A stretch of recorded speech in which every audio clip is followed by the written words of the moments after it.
Bio India की इस अनोखी कक्षा में आपका फिर से स्वागत है। मैं हूं धर्मेंद्र कुमार और आज की इस क्लास में मैं आपको some basic concept of genetics बताऊंगा, यानी जेनेटिक्स के कुछ महत्वपूर्ण फैक्ट्स बताऊंगा, यानी कंसेप्ट बताऊंगा। पिछले क्लास में मैंने आपको याद होगा जीन और जेनेटिक्स के बारे में बताया था, लेकिन वीडियो लंबी होने की वजह से मैंने बीच में ही रोक दिया था। लेकिन आज की इस क्लास में मैं आपको जो आगे का टॉपिक है, यानी बेसिक कंसेप्ट ऑफ जेनेटिक्स में जो आगे का टॉपिक है उसके बारे में बताऊंगा। तो चलिए शुरू करते हैं। तो some basic concept of genetics में हम लोग का आज का टॉपिक है हेरिडिटरी कैरेक्टर्स, यानी अनुवांशिक लक्षण। यानी अब हम लोग को देखना है कि हेरिडिटरी कैरेक्टर्स यानी अनुवांशिक लक्षण क्या है। तो देखिए बोर्ड पे, प्रत्येक जीवधारी अपने ही समान संरचना एवं गुणों वाले संतान को जन्म देता है।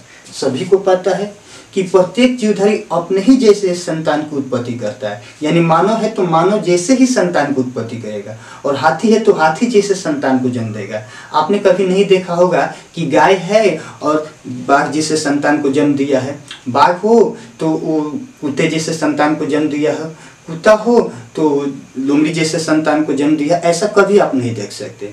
आपने हमेशा देखा है कि जिस तरह का वो जीवधारी है उसी तरह के संतान की उत्पत्ति करता है। तो हमने यहाँ पे बताया कि प्रत्येक जीवधारी अपने ही समान संरचना एवं गुणों वाले संतान को जन्म देता है।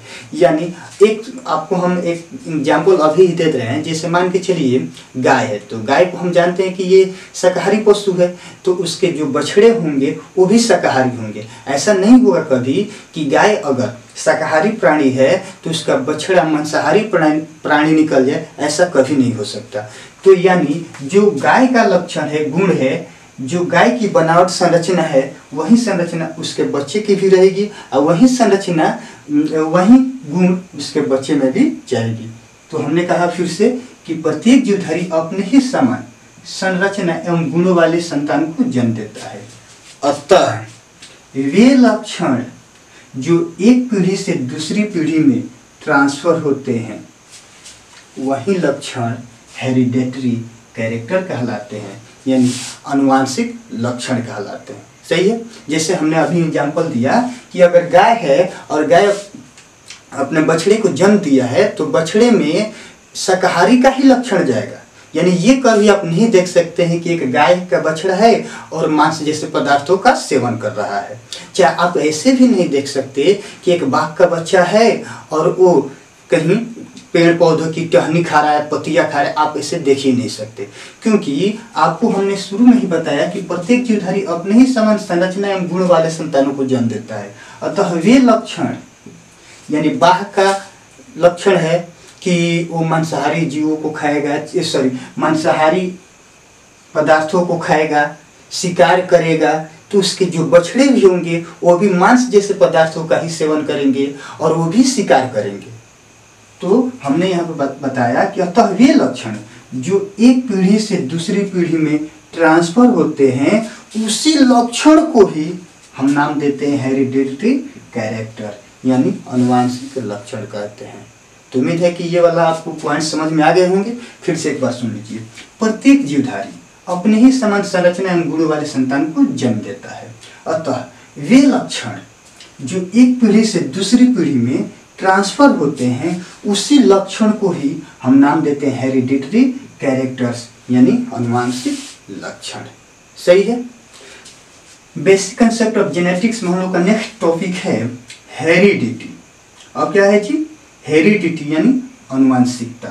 अगर ये आपको टॉपिक समझ में आ गई होगी तो आपको उम्मीद है कि ये हेरिडिटी भी आपको जरूर समझ में आएगी। तो चलिए शुरू करते हैं। जीवधारियों के एक पीढ़ी से दूसरी पीढ़ी में विभिन्न लक्षणों का ट्रांसफर ही हेरिडिटी कहलाता है। एकदम सिंपल सा। जीवधारियों की एक पीढ़ी से दूसरी पीढ़ी में विभिन्न लक्षणों का ट्रांसफर ही हेरिडिटी यानी अनुवांशिकता कहलाता है। इसका मतलब हुआ, ध्यान दीजिए, अगर कोई भी जीवधारी है अगर अपने बच्चे को जन्म देता है तो जो जीवधारी में कैरेक्टर होते हैं जो लक्षण होते हैं वही लक्षण उसके बच्चों में भी जाता है, यानी सेम लक्षण उसके बच्चे में जाएगा।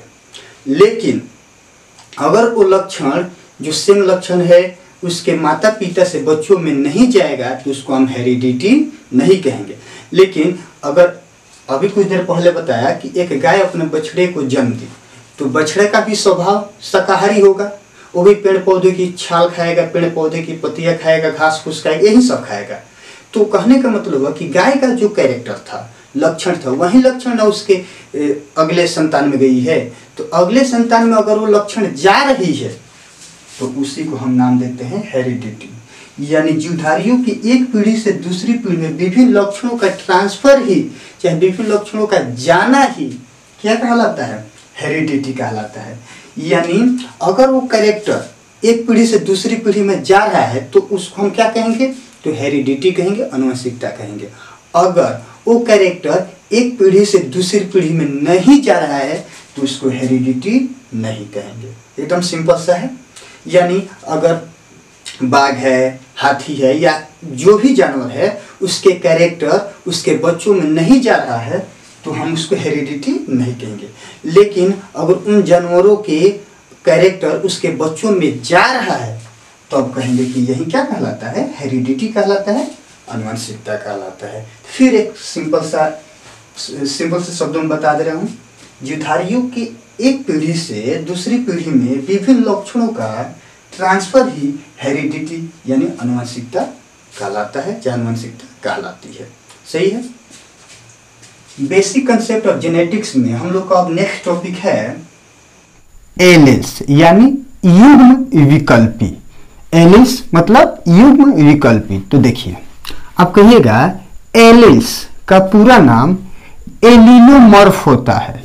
यदि आपसे कोई पूछे कि एलील्स का पूरा नाम बताइए तो आप कहिएगा कि एलील्स का पूरा नाम एलिलोमॉर्फ होता है।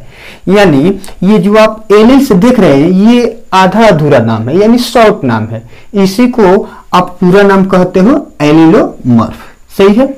इसमें नेक्स्ट पॉइंट है कि जीन के अल्टरनेटिव फॉर्म यानी वैकल्पिक रूप, यानी एक के बाद एक आने वाला, यानी 1 by 1, एक के बाद एक आने वाला कोई हम वैकल्पिक रूप कहेंगे चाहे अल्टरनेटिव फॉर्म कहेंगे। तो आप कहिएगा कि जीन के अल्टरनेटिव फॉर्म को ही एलील्स कहते हैं। आपको हम जीन्स के बारे में बताएंगे, जीन के बारे में, कि जीन इनहेरिटेड फैक्टर होता है जो किसी भी जीवधारी के अंदर के बायोलॉजिकल कैरेक्टर को एक पीढ़ी से दूसरी पीढ़ी में पहुंचाने का कार्य करता है। ठीक है। और ये जोड़ा में रहता है। तो यहां भी आपको समझना होगा कि ये जो जीन है, ये जीन जो होते हैं ना, जीन के अल्टरनेटिव फॉर्म, यानी ये जो जीन है, जीन जब अल्टरनेटिव फॉर्म में है आ जाएगा तो उसी को आप क्या नाम देते हो? एलील्स नाम देते हो। तो एकदम सिंपल भाषा में आप कहिए कि जीन के वैकल्पिक रूप या अल्टरनेटिव फॉर्म को ही एलील्स कहते हैं। सही है। उसके बाद है कि एक जीन में ना 2 एलील्स होते हैं। अगर कहीं आप जीन के बारे में बताएं तो आपको पता होना चाहिए, कुछ दिन पहले ही हम आपको बताए थे जीन में कि जीन पेयर के रूप में होते हैं, जोड़ा के रूप में होते हैं। तो जब जीन जोड़ा के रूप में रहते हैं ना तो उसके अंदर के 1 by 1 यानी वैकल्पिक रूप जो है उसी को एलील कहते हैं। तो यहाँ पे कह रहे हैं कि एक जीन में कितने एलील्स होते हैं? तो 2 एलील्स होते हैं। सही है। अब है एलील्स, यानी नेक्स्ट पॉइंट है कि एलील्स शब्द का नामकरण सर्वप्रथम 1906 ईस्वी में बेटसन नामक वैज्ञानिक ने किया। देखिए, जीन शब्द का नामकरण सर्वप्रथम 1909 ईस्वी में जॉनसन नामक वैज्ञानिक ने किया। लेकिन अगर आपसे एलील्स शब्द का नामकरण कोई पूछता है तो आप कहिएगा कि 1906 ईस्वी में बेटसन नामक वैज्ञानिक ने किया। यानी बेटसन नामक वैज्ञानिक ने एलील्स शब्द का क्या किया? नामकरण किया। तो चलिए इसको हम एक डायग्राम पे समझते हैं। जब तक मैं आपको मेंडल का प्रयोग नहीं बता देता तब तक आपको समझना है कि ये जो लिख रहे हैं, जैसे आपने 10th क्लास में भी इस तरह की चीजें देखे होंगे, तो ये जो हम लिख रहे हैं इसी को हम नाम देते हैं जीन, यानी डबल कैपिटल टी लिखे हैं तो इसको हम नाम देते हैं क्या? जीन। यहां पर देखिए इसको हम नाम देंगे जीन। अब देखिए ये हो गया जीन, और आपको यहाँ पे बताया गया है कि जीन के अल्टरनेटिव फॉर्म को ही एलील्स कहते हैं। तो ये सामूहिक रूप से तो हो गया जीन, लेकिन अब वन बाय वन करके देखा जाए, यानी इस टी के बाद ये टी आएगा और इस कैपिटल टी के बाद ये टी आएगा। तो अगर इसको एक साथ कहेंगे तो ये तो जीन हो गया, लेकिन जब अल्टरनेटिव फॉर्म में कहेंगे जैसे ये और ये, जब इसको ये पूरा इंडिकेट करके कहेंगे कि नहीं ये टी नहीं तो ये टी, तो इस तरह इंडिकेशन में कहेंगे तो इसको हम नाम देते हैं एलील्स। क्या नाम देते हैं? तो एलील्स नाम देते हैं। यानी सामूहिक रूप से आप इसको जीन कहिए, और वन बाय वन यानी अल्टरनेटिव फॉर्म में इसको हम क्या कहेंगे? तो एलील्स कहेंगे। सही है। तो ये आपको एग्जाम्पल के तौर पर लिखवा दिए कि जीन के अल्टरनेटिव फॉर्म को एलील्स कहते हैं। तो ये हो गया जीन, और इसके अल्टरनेटिव फॉर्म को हम नाम देते हैं क्या? एलील्स। चलिए, तो some basic concept of genetics में एलील्स के बाद हम लोग का नेक्स्ट टॉपिक आता है होमोजाइगस यानी समयुग्मजी। होमोजाइगस यानी समयुग्मजी। तो आप कह सकते हैं कि जब जीन के दोनों एलील्स, जब जीन के दोनों एलील्स एक समान हो, जब जीन के दोनों एलील्स एक समान हो, तो उसे हम होमोजाइगस यानी समयुग्मजी कहते हैं। देखिए, आपको मैंने बताया था कि जीन हमेशा पेयर में रहते हैं, और एलील्स में ही बताया था कि जीन एक जीन में दो एलील्स होते हैं ना जी। तो यहाँ पे कह रहा है कि जब जीन के दोनों एलील्स जब समान होते हैं, एक समान होते हैं, तो उसी को हम क्या कहते हैं? होमोजाइगस कहते हैं। अगर आपको एग्जांपल्स देखनी है तो यहाँ पर हम बोल सकते हैं कि ये हो गया आपका कैपिटल टी, ये स्मॉल टी, ये कैपिटल ए, ये स्मॉल ए, और भी हो सकते हैं ना जी।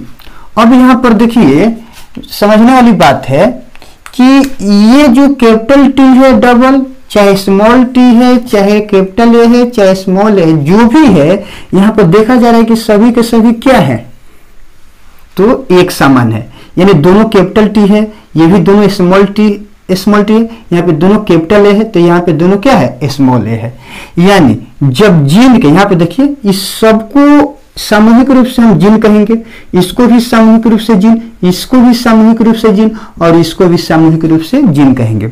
और जीन के अल्टरनेटिव फॉर्म यानी इसके अंदर की बात करें तो इसको इंडिकेट कर दे तो ये हो गया एलील, ये हो गया एलील, ये हो गया एलील, ये हो गया एलील। लेकिन एक साथ अगर इस तरह इशारा करके कह रहे हैं तो ये क्या है? जीन है। तो कह रहा है कि जब जीन के दोनों एलील्स, जब जीन के दोनों एलील्स समान हो, जब जीन के दोनों एलील्स, जब जीन के दोनों एलील्स एक समान हो, तो उसे ही हम क्या कहते हैं? होमोजाइगस कहते हैं। सही है। अब देखिए, होमोजाइगस यानी समयुग्मजी के बाद हम लोग का नेक्स्ट टॉपिक आता है हेट्रोजाइगस यानी विषम युग्मजी। अब देखिए, हेट्रोजाइगस यानी विषम युग्मजी।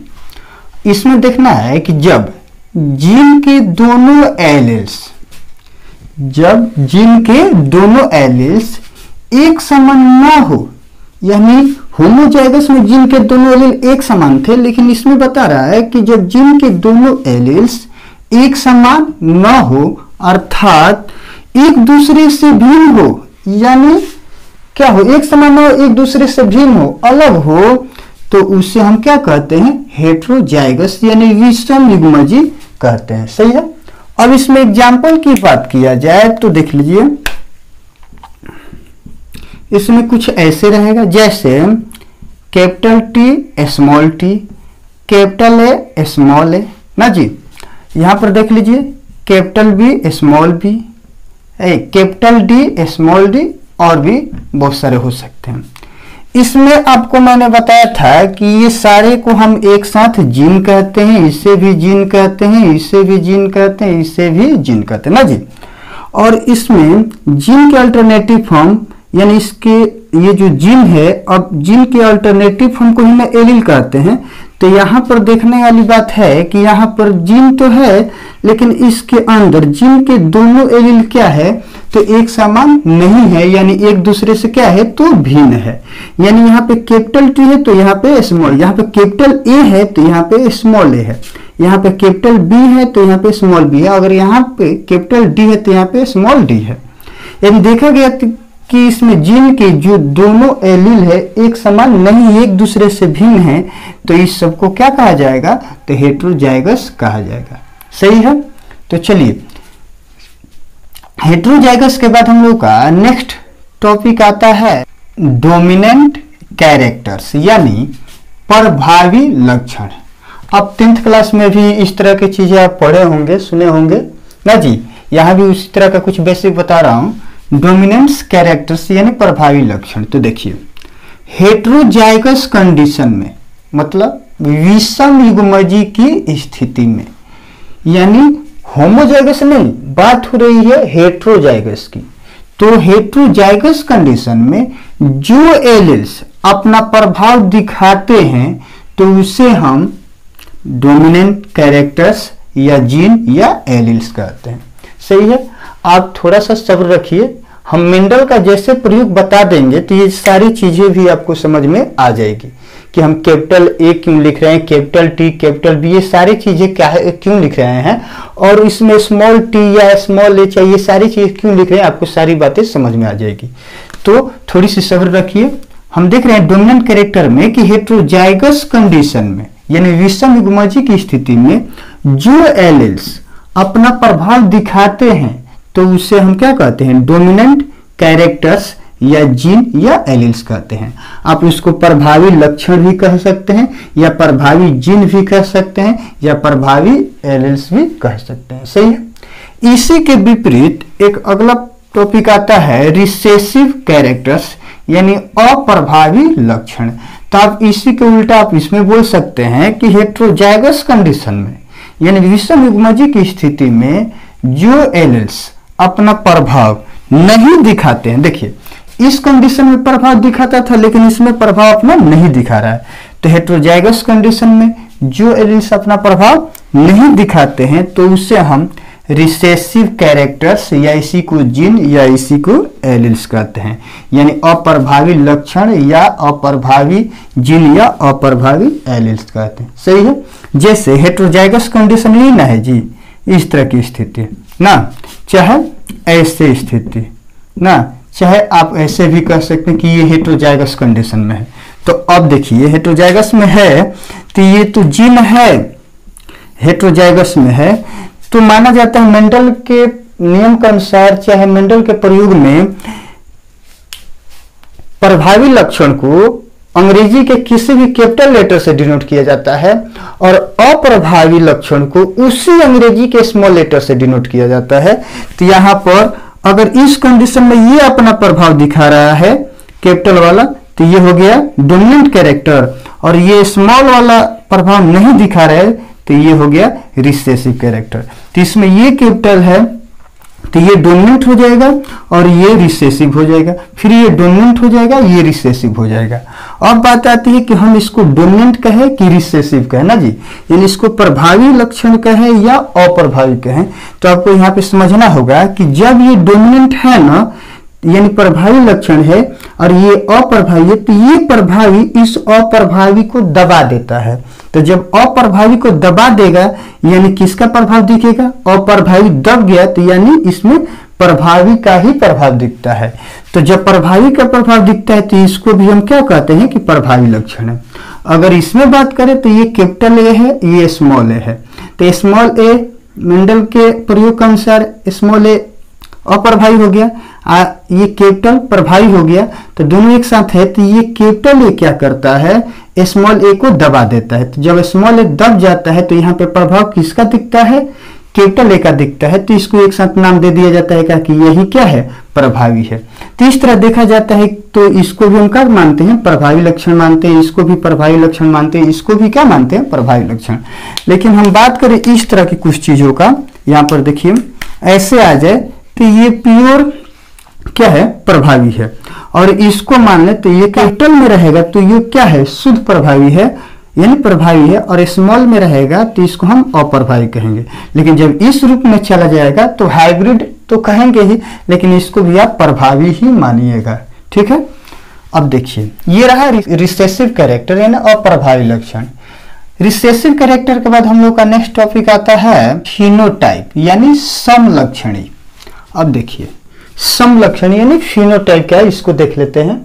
तो यहाँ पे देखिए जीवधारियों में जो लक्षण प्रत्यक्ष रूप से दिखाई देते हैं उसी को हम फिनोटाइप कहते हैं। यहाँ पे देखिए कोई भी जीवधारी हो, उसके शरीर के ऊपर या उसके शरीर में जो भी कैरेक्टर होते हैं, जो भी लक्षण होते हैं, यदि आपको प्रत्यक्ष रूप से दिख रहा है, यानी अगर मानव की बात करें तो मानव की लंबाई है, बाल है, आंखें हैं, मुख है, हाथ पैर जो भी है, यानी ये जो भी कैरेक्टर है यदि आपको प्रत्यक्ष रूप से दिख रहा है तो प्रत्यक्ष रूप से दिखने वाले कैरेक्टर को ही आप नाम देते हो फिनोटाइप। तो हमने यहाँ पे बताया कि जीवधारियों में जो लक्षण प्रत्यक्ष रूप से दिखाई देते हैं तो उसे ही हम क्या कहते हैं, फिनोटाइप कहते हैं। कोई भी जीवधारी हो अगर उसको ऊपर से आप प्रत्यक्ष रूप से देख सकते हैं, देखते हैं, तो उसी को आप क्या कहते हैं, फिनोटाइप कहते हैं। सही है।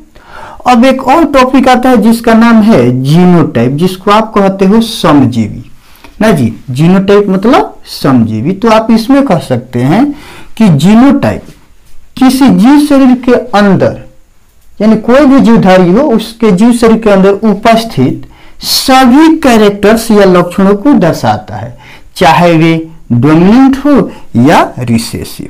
थोड़ी सी ध्यान दीजिए, कह रहा है कि जीनोटाइप जो होता है ना किसी जीव शरीर के अंदर उपस्थित सभी लक्षणों को दर्शाता है, सभी कैरेक्टर्स को दर्शाता है, चाहे ये कैरेक्टर डोमिनेंट हो, प्रभावी हो या रिसेसिव मतलब अप्रभावी। यानी प्रभावी जीनोटाइप मतलब क्या, जीनोटाइप कोई भी जीव शरीर है उसके अंदर उपस्थित प्रभावी लक्षण को भी दर्शाता है, अप्रभावी लक्षण को भी दर्शाता है। यानी इतना आपको समझना है कि इसमें आपको हो सकता है कि अप्रभावी लक्षण दिखाई न दे, लेकिन इसमें अप्रभावी लक्षण भी दिखाई देते हैं, प्रभावी लक्षण भी दिखाई देते हैं। यानी इसमें उपस्थित सभी लक्षण, यानी प्रभावी लक्षण तो भी दिखाई देगा, अप्रभावी हो तो भी दिखाई देगा। तो यही क्या कहलाता है, जीनोटाइप यानी समजीवी कहलाता है। अब देखिए यहाँ पे एक बात आपको याद दिला दें, some basic concept of genetics में आज तक ये सारी चीज हमने बताया। आपको पता होनी चाहिए, पिछले क्लास में भी मैंने आपको सम बेसिक कंसेप्ट ही बताया था जेनेटिक्स के, और आज की भी क्लास में मैंने some basic concept of genetics ही बताया। अब देखिए ये सारी चीजें अगर आपको पूरी तरह पता हो गई है तो अब आपकी सिलेबस शुरू हो सकती है। तो अगले दिन मैं आपके सिलेबस को शुरू करूंगा, उसमें आपको branches of genetics, Mendel's experiment इस सब के बारे में बताऊंगा। आज के लिए इतना ही रहने देते हैं, तो फिलहाल के लिए गुड बाय।